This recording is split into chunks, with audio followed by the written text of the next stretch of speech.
ఈరోజు కూటమి ప్రభుత్వం చర్యలు చూస్తుంటే ఎంత నీచంగా తయారైందంటే, ఎలక్షన్ ముందేమో మేము తప్పితే ప్రజలను ఆదుకునేవాడు ఎవడు లేడన్నట్టు పెద్ద పెద్ద మేనిఫెస్టోలు అబద్ధాలు ఇచ్చేయడం. ఎలక్షన్ అవ్వగానే ఏ పేదోడైతే ఈ అబద్ధాలను నమ్మి మా జీవితాలు బాగుపడతాయి, పలానా పవన్ కళ్యాణ్ గారు చెప్పారు, పలానా చంద్రబాబు నాయుడు గారు చెప్పారు, ఇంత ఇస్తా అన్నారు, మా జీవితాలు బాగుపడతాయన్న కళ్ళకన్నా ఆ పేదోళ్ళనే ఈరోజు కొట్లు కొడతాం చూస్తున్నాం. జడ్పీ సెంటర్లో ఎంత ఘోరంగా అంటే, రోజువారీ ఆ కొట్ల మీద అమ్ముకున్న దాంతో కుటుంబ జీవనం సాగించే పేదలను ఈరోజు ఇబ్బంది పెట్టి ఆ కొట్లన్నీ కొట్టేశారు. కనీసం ఎందుకు కొట్టారని టీపీఓ గారిని అడిగితే నాకు కమిషనర్ ఆర్డర్ ఉందంటారు. కాదండి, వీళ్ళు కోర్టుకు వెళ్ళారు, కోర్టు నుంచి స్టేటస్ కో ఉందని చూపిస్తుంటే స్టేటస్ కో లేదు, ఏం లేదు, కోర్టు మాకు సుప్రీం కాదు, కమిషనర్ సుప్రీం అన్నారు. సరే, కమిషనర్ సుప్రీం అన్నారు కదా, ఆ స్టేటస్ కో ఆర్డర్ కమిషనర్కి చూపించారా అంటే నేను చూపించానని అక్కడ ఆయన చెప్తారు. సరే అని కమిషనర్ గారు ఏంటి అన్యాయం అని ప్రశ్నిస్తా కమిషనర్ గారు ఛాంబర్కి వస్తే కమిషనర్ గారు ఏమో మా నాన్నగారికి బాగాలేదండి, నేను 2 రోజులు లీవ్ పెట్టి నేను ఇప్పుడే వెళ్ళానండి అంటారు. సరే, కమిషనర్ గారిని మీరు లీవ్ పెట్టేశారు, స్టేటస్ కో ఉందని తెలుసా, స్టేటస్ కో ఉన్నా మీరు ఎట్లా పంపించారు అంటే స్టేటస్ కో ఉన్నట్టు నాకు తెలియదండి, నాకు ఏ అధికారి నాకు చెప్పలేదని ఆయన మాట్లాడుతున్నారు. స్టేటస్ కో ఉందని ఆయన టీపీఓ గారు చెప్తే స్టేటస్ కో ఉందని నాకు తెలియదని ఈయన చెప్తున్నారు. అంటే దీనిపైన ఎవరుండి నడిపిస్తున్నారు? ఈ అధికారులు నడిపించేది ఎవరు?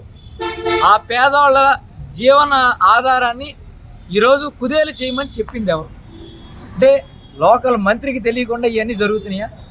అక్కడ లోకల్ ఇన్ఛార్జీలకి తెలియకుండా ఇవన్నీ జరుగుతున్నాయా? అంటే పేదవాళ్ళ బతుకులు నాశనం చేయడమే మీ ఎజెండానా?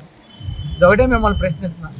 ఈరోజు కమిషనర్ గారు చెప్పిన దానికి టీపీఓ గారు చెప్పిన దానికి నేను మీడియా వాళ్ళకి కూడా ఇస్తాను. నేను ఏదైతే కాల్ వాళ్ళతో మాట్లాడానో అవంతా రికార్డ్ చేయడం జరిగింది. ఇద్దరు ఏం మాట్లాడారో, అసలు ఇద్దరు మాట్లాడేదానికి సంబంధం ఉందో లేదో మీకు క్లియర్గా మీడియా ద్వారానే మీడియా వారికి ఇష్టం కూడా జరుగుతుంది. మీరే చూడండి, మీరే జడ్జిమెంట్ ఇవ్వండి. అంటే వీళ్ళు ఎంత న్యాక్గా డ్రామా ఆడాలని ట్రై చేస్తున్నారు. సమాధానం తోచింది చెప్పడం. అంటే ఈరోజు రాజ్యాంగానికి విలువ లేదంటే ఈరోజు అంబేద్కర్ గారు చనిపోయిన రోజునే పెట్టుకుని రాజ్యాంగాన్ని కూడా చంపేద్దామని డిసైడ్ అయిపోయినట్టున్నారు. వీళ్ళ రాజ్యాంగం ఒకటి కొత్తది పెట్టేసుకుని మనం ఎవరు రాసిన రాజ్యాంగానికి మనకు లేదు, కోర్టు లేదు, ఏమీ లేదు, మంత్రి పైనుంచి ఫోన్ చేయడం జరుగుద్ది, కింద కమిషనర్ ఆర్డర్ ఇచ్చేయడం జరుగుద్ది, కింద అధికారులు చేయడం జరిగింది. ఒక కోర్టు ఆర్డర్ లేదు, ఒక లాయర్ మాట వినేది లేదు, పేదవాళ్ళని కనీసం హ్యుమానిటేరియన్ గ్రౌండ్స్లో ఆలోచించేది లేదు. ఈరోజు మళ్ళీ కమిషనర్ గారు మేము డిమాలిష్ చేయలేదంటాడు, ఈయనేమో నేను డిమాలిష్ చేశాను. ఇవన్నీ మీకు నేను మాట్లాడిన ఫోన్ కాల్స్ అన్నీ ఆ ఆడియో ప్రూఫ్, వీడియో ప్రూఫ్ మీకు ఇవ్వడం కూడా జరుగుతుంది. ఖచ్చితంగా చూసి ఒకటే చెప్తున్నా, ఎల్లకాలం రోజులన్నీ ఒకేలాగా ఉండవు. ఎవరైతే అధికారులు ఈరోజు పేదల మీద పడుతున్నారో, ఎవరైతే అధికారులు నాకు మంత్రి ఉన్నాడు నన్ను ఏం చేయలేరండి, మంత్రి తలకిందులు అవడం ఎన్నో రోజులు పడద్దు రాజ్యాంగంలో, అది తెలుసుకోండి.